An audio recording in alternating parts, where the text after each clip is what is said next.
In this video, we'll cover the calibration of the SEC signature on the bench top, not on a chamber, but actually on the bench.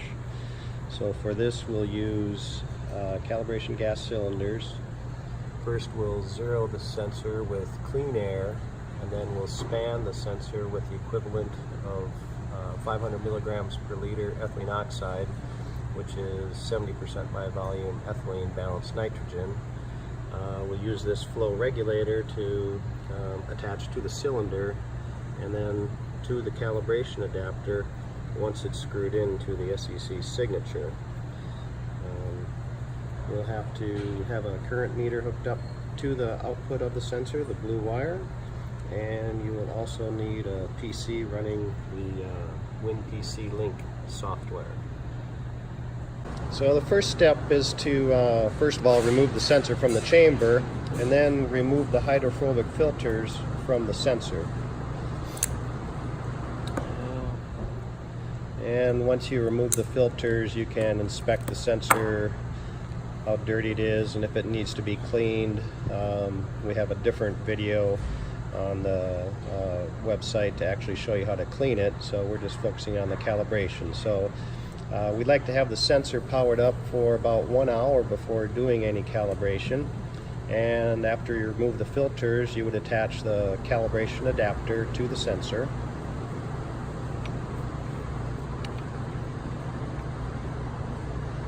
And then the first step would be to zero calibrate the sensor. So with that, we would apply the clean air to the sensor. You can either use nitrogen or clean air, or you can even use ambient air for that matter, just as long as it's a hydrocarbon-free atmosphere. And while attaching the flow regulator, then attach the tubing to the calibration adapter, and then open up the flow regulator.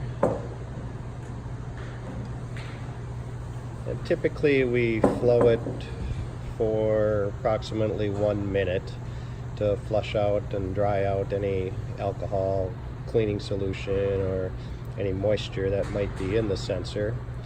And after you flow it for approximately 1 minute, you can see the reading really hasn't changed on the current output. Then what the technician would do is to actually zero the sensor. So you'd click on 0, and then the box would pop up with a password, which is SEC, like Sensor Electronics Corporation, all lowercase. And then the sensor is zeroing. The current drops to 2.2 milliamps for a few seconds, then goes to 4 milliamps. And now you would remove the clean air from the sensor. First shut the gas valve off, and then you can switch the calibration gas cylinder bottles. The ethylene is not all that great for your health, so you might want to do it under an exhaust hood or run the exhaust out to a safe area.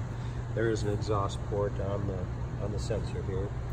So once you attach your calibration span gas cylinder, the 70% by volume ethylene, then you open up the valve, start flowing gas to the sensor, and with that you would see your current increasing on your 4 to 20 milliamp output.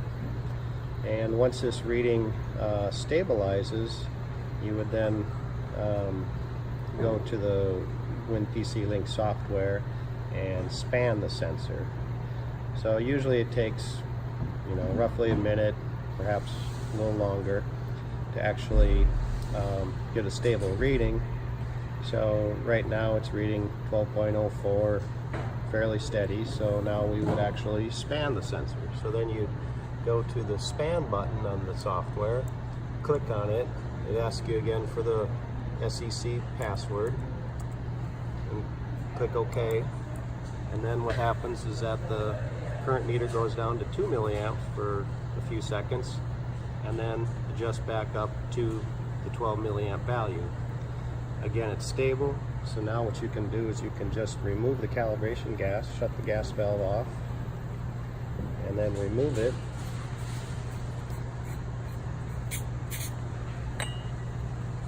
And then unscrew the calibration adapter from the sensor.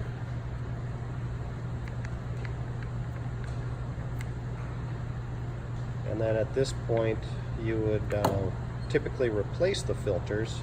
So we have replacement filter packs, or these filters are clean, so we'll just put the same filters that were in there before.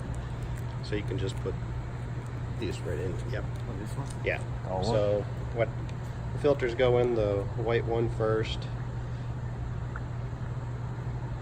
then the tan one, the cloth, and then the C-clip. And so basically that's it for the calibration of the SEC signature on the benchtop. I guess the other type of calibration would be actually on the chamber, but this video is just for benchtop calibration. So now you can actually return the sensor to service.